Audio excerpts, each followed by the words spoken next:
North Carolina was almost the last state to join the Confederacy, and yet it contributed a higher percentage of its population as soldiers than any other southern state. While Virginia famously split into two states shortly after secession, North Carolina was no less divided. It wasn't until May 20th, a full month after Virginia's convention voted to leave the Union, that North Carolina finally made their decision. How did this reluctant state secede and contribute so much to the Confederate cause? While North Carolina was located next to the hothead of the South, it had many demographic and social differences from the deep Cotton South. The East Coast, especially the areas close to South Carolina, did in fact rely heavily on slavery and the cash crop economy. In the Appalachian Mountains and Piedmont, west of the coastal plains, many North Carolinians were small landowning farmers, making their lifestyle a far cry from that of the plantation owners on the coast. In 1860, two-thirds of North Carolina farms were under 100 acres and far less reliant on slaves than neighboring Virginia or South Carolina. 28% of white citizens were slave owners, but only 3% were in that planter class.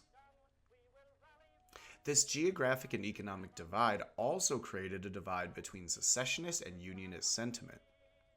Their Constitutional Convention in 1835 shows this split, with the East pushing for Senate representation proportioned by wealth, while the West had representation in the House based on county population.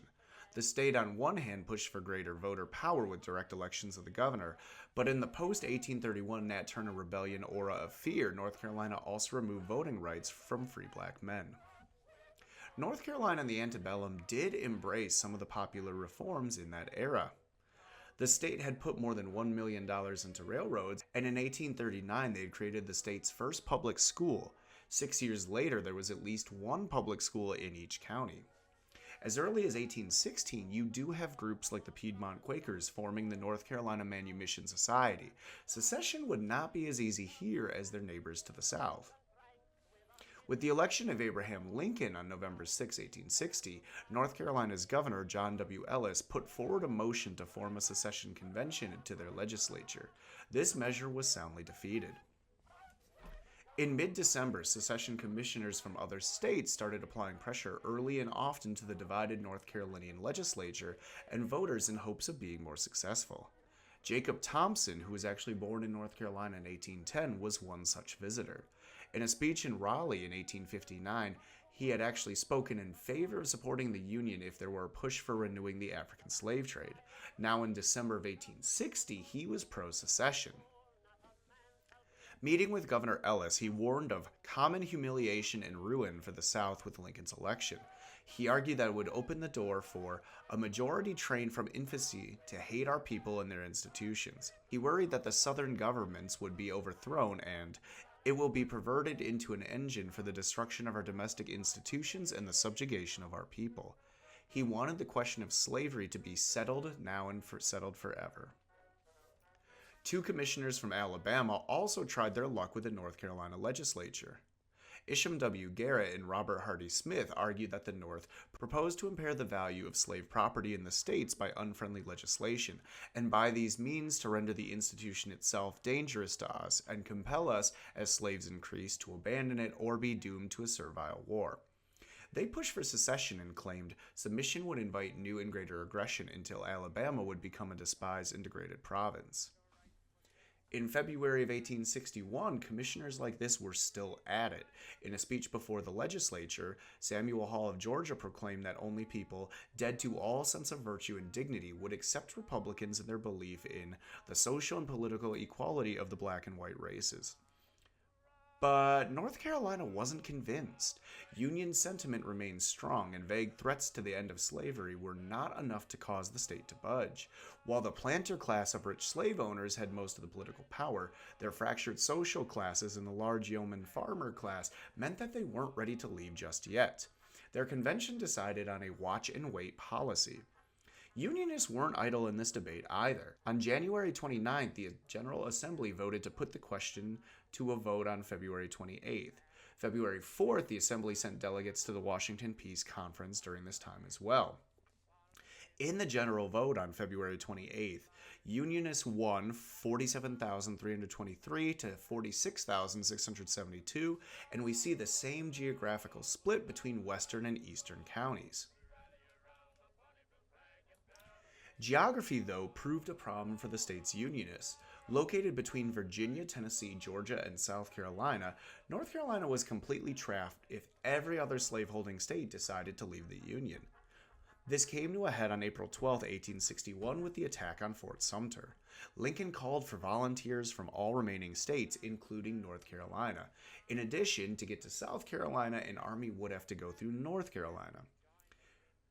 Governor Ellis declined to send soldiers and told Lincoln, "I can be no party to this wicked violation of the laws of the country and to this war upon the liberties of a free people. You can get no troops from North Carolina." Zebulon Vance, who had been pushing for the preservation of the Union, was interrupted when the word of Lincoln's call for troops came in. "When my hand came down from that impassioned gesticulation," he said, "it fell slowly and sadly by the side of a secessionist." On May 1st, Governor Ellis ordered the seizure of federal property, and the Assembly voted on May 13th to allow an unrestricted convention. On May 20th, 1861, that new convention was called. Former Unionist George R. Badger invoked the right to revolution and introduced a measure of secession on those grounds. With a vote of 72 to 40, this was turned down, but a measure from F. Burton Craig to repeal ratification and dissolve the Union was passed unanimously. "We do further declare and ordain that the Union now subsisting between the state of North Carolina and the other states under the title of the United States of America is hereby dissolved, and that the state of North Carolina is in the full possession and exercise of all those rights of sovereignty which belong and appertain to a free and independent state." They decided, with Governor Ellis's influence, to not put the measure to a general statewide vote. The next day, North Carolina officially joined the Confederacy, being the slowest state save for Tennessee. Jonathan Worth shows the general reluctance of North Carolina, while putting out into public that Lincoln had made us as a unit to resist until we repel our invaders or die. His own private notes lamented this and questioned if the South had voted to commit suicide. The next year, Zebulon Vance was elected governor, showing that the state was not as enthusiastic as it could have been. Lincoln picked up on this, trying in 1862 to assure North Carolina that it would not interfere with slavery within their state. While North Carolina was not the focal point of Union military campaigns, between the blockade and naval actions in the last 2 years of the war, it took its toll nonetheless. For a state that William Kenneth Boyd argues only left to avoid fighting the rest of the South, North Carolina did pay in blood for its choice. Not only did they contribute more troops as a ratio to their population than any other state, but they also paid in casualties. They had over 31,000 deaths, which was around the same as the much larger state of Virginia. For a reluctant state compelled by geography and self-defense, who waited until they could wait no more, North Carolina's story of secession ended with them contributing to match states with larger populations and richer economies. Not every state that joined the Confederacy was gung-ho, and this shows that the debates weren't always easy decisions. Thank you all for watching. This one was in the works for a while, but I hope you enjoyed it. If you did, please like, comment, or subscribe, and as always, stay excited about history.